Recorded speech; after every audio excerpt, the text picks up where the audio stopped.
حقیقت کروں گا بیان دوستو، چاہے کٹ جائے میری زبان دوستو، جس زمین پر نبوت کی توہین ہو،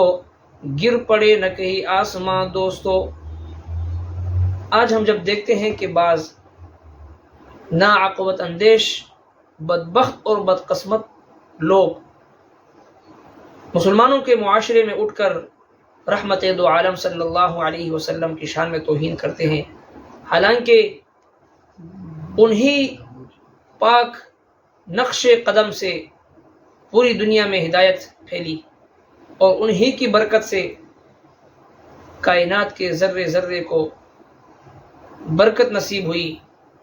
وہی ہے جس کے بارے میں رب کائنات فرماتے ہیں قل ان کنتم تحبون اللہ فاتبعونی یحببکم اللہ۔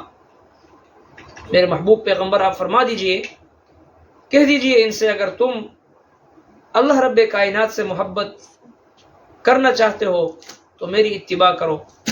یحببکم اللہ، رب کائنات تم سے محبت فرمائیں گے، ویغفر لکم ذنوبکم، تمہارے گناہوں کو تم معاف کر دیں گے تمہارے لیے۔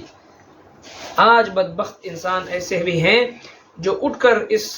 رحمت دو عالم صلی اللہ علیہ وسلم کی شان میں توہین کرتے ہیں۔ اس حوالے سے ہر مسلمان کے لیے لازمی اور ضروری ہے کہ ہم ان ملحدین کو، ان زندیقوں کو عملی طور پر جواب دیں، اور وہ عملی جواب یہ ہے کہ ہم اپنے پاک پیغمبر کی سنتوں کو اپنے سینوں سے لگائیں، اپنے سینے سے لگائیں،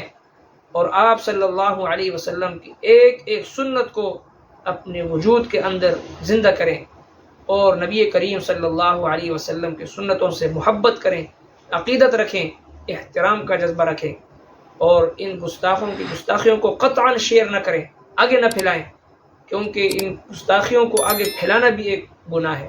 اللہ رب کائنات ہمیں سرور کائنات صلی اللہ علیہ وسلم کی عقیدت اور محبت نصیب فرمائے۔